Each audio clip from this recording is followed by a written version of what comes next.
Hi నమస్తే. నేను మీ రాజగోపాల్ రెడ్డి కార్వేటి. ప్రజాబలం ఉన్న ఇద్దరు రాజకీయ నాయకులు ఒక్కసారిగా ఎదురైనప్పుడు అక్కడ సీన్ ఎలా ఉంటుందో మీరందరూ కూడా ఊహించుకోవడానికి కూడా చాలా బాగుంటుంది.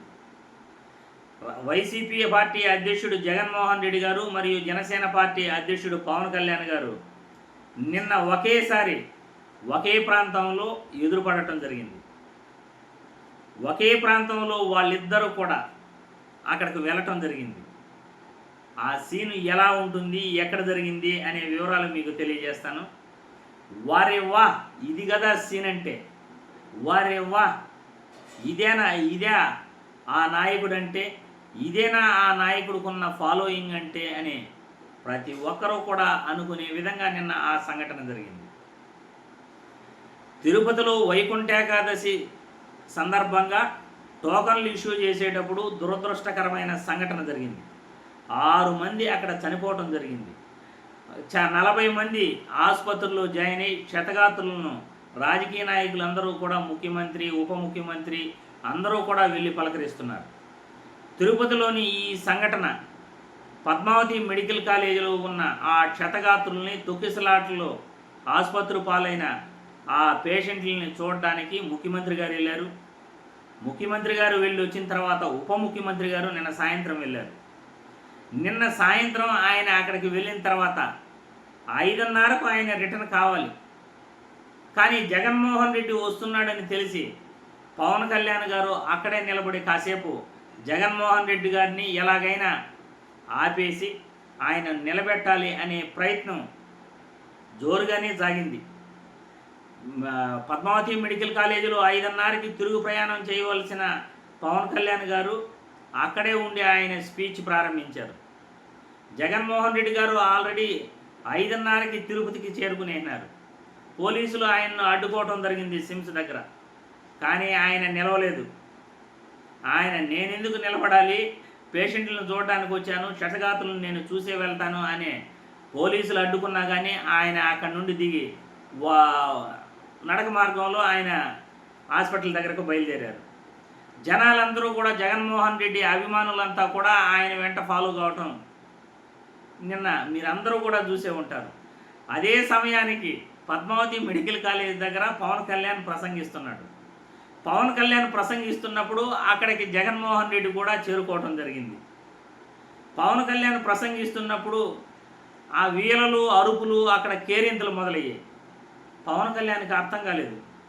ఏం జరుగుతూ ఉందిరా ఇక్కడ, ఇంత గట్టిగా అరుపులు వినపడుతున్నాయని ఆయన మాట్లాడుతూనే అనుకుంటూ ఉన్నాడు. ఆయన వెనకాలన్న పోలీసులు, జనం కూడా అటువైపు పోవటం, జగన్మోహన్ రెడ్డిని చూసేందుకు వెళ్ళటం ప్రారంభించారు. పవన్ కళ్యాణ్కి ఈ అరుపులు, కేరింతలు, జై జగన్ నినాదాలు విని ఏం జరుగుతూ ఉంది అక్కడ అని తిరుపతి ఎమ్మెల్యేని అడగటం జరిగింది. సీఎం మాజీ ముఖ్యమంత్రి జగన్మోహన్ రెడ్డి గారు వచ్చారని తిరుపతి ఎమ్మెల్యే పవన్ కళ్యాణ్ గారు చెప్తే ఒకంత ఆశ్చర్యపోయాడు. ఏమిరా, ఈ విధంగా ఆయనకి అభిమానం ఉందా, జగన్మోహన్ రెడ్డికి ఇంత ఫాలోయింగ్ ఉందా? ఇక్కడ పవన్ కళ్యాణ్ వెనకాల జనాలు ఖాళీ అయిపోయారు. అధికారులతో సహా జగన్మోహన్ రెడ్డిని చూడడానికి ఆ పక్కకి వెళ్ళిపోయారు. వారెవ్వా, ఇది కదా చూడాల్సిన సీన్ అని చాలా తమాషాగా ఉండింది. జగన్మోహన్ రెడ్డికి ఉన్న ఫాలోయింగ్ ఎలా ఉంటుందా? ఒక సినిమా యాక్టరు, అది కూడా దాదాపు 30 సంవత్సరాలు అవుతూ ఉంది పవన్ కళ్యాణ్ ఇండస్ట్రీలో ఆయన వచ్చి. ఆయన టాప్ హీరోగా దాదాపు 20 సంవత్సరాల నుండి చక్రం తిప్పుతున్నారు. అంత టాప్ హీరో అయ్యుండి, ఉప ముఖ్యమంత్రి అయ్యుండి ఆయన అక్కడ మాట్లాడుతుంటే ఒక సినిమా హీరోని కాదని ఒక రాజకీయ నాయకుడిని చూడడానికి అక్కడ జనం ఏ విధంగా ఎగబడ్డారో, ఇద్దరు ప్రజాదరణ ఉన్న ఆ నాయకులు ఇద్దరూ తారసపడితే జగన్మోహన్ రెడ్డి గారికి ఈ విధంగా ప్రజాభిమానం ఉందా అనేటట్లుగా ఆ సీన్ అన్నమాట ప్రజలందరికీ కూడా అర్థమైంది. అది కదా జగన్మోహన్ రెడ్డి అంటే, అది కదా ప్రజాభిమానం ఉన్న నాయకుడు అంటే. ప్రజలలో ఇంత అభిమానం జగన్మోహన్ రెడ్డి ఎలా సంపాదించాడు? జగన్మోహన్ రెడ్డిని చూడడానికి పవన్ కళ్యాణ్ కూడా కాదని జగన్మోహన్ రెడ్డి గారిని చూడడానికి ఆ జనం ఎగబడ్డారంటే పవన్ కళ్యాణ్ వెనకాల ఉన్న అధికారులు, పోలీస్ అధికారులు కూడా జగన్మోహన్ రెడ్డి వైపు వెళ్ళిపోయారు. వారెవ్వా, ఇది కదా సీన్ అంటే అనే టైపు ఆ సీన్ అక్కడ అంత అద్భుతంగా ఉన్నింది. ఇద్దరు నాయకులు ఎదురుపడితే ఎవరికి ప్రజాభిమానం ఉంటుంది అనేది నిన్న క్లియర్గా అర్థమైంది. అందుకే కదా జగన్మోహన్ రెడ్డి గారికి 40% ఓటు బ్యాంకు వస్తే పవన్ కళ్యాణ్ గారికి కేవలం 8% వచ్చాయి. కానీ పవన్ కళ్యాణ్ గారు ప్రతి మీటింగ్లో కూడా ఏదో ఒక సందర్భంలో అవహేళన చేస్తుంటాడు. 11 సీట్లు వచ్చినా ఆయనకు పొగరు తగ్గలేదు అని అంటారు. 11 సీట్లు మాత్రమే వచ్చాయి. అది ఎందుకు వచ్చాయో ఎలా వచ్చాయో ప్రజలందరికీ తెలుసు. కానీ 40% సింగిల్ పార్టీకి ఓట్లు వేశారు అంటే ఆ నాయకుడికి ఉన్న ఇమేజ్ ఎంత అనేది పవన్ కళ్యాణ్కి తెలియట్లేదు. పవన్ కళ్యాణ్కి వచ్చింది 8%.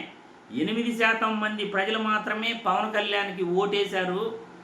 40% మంది ఆంధ్రప్రదేశ్ రాష్ట్ర ప్రజలు జగన్మోహన్ రెడ్డికి ఓటేశారు.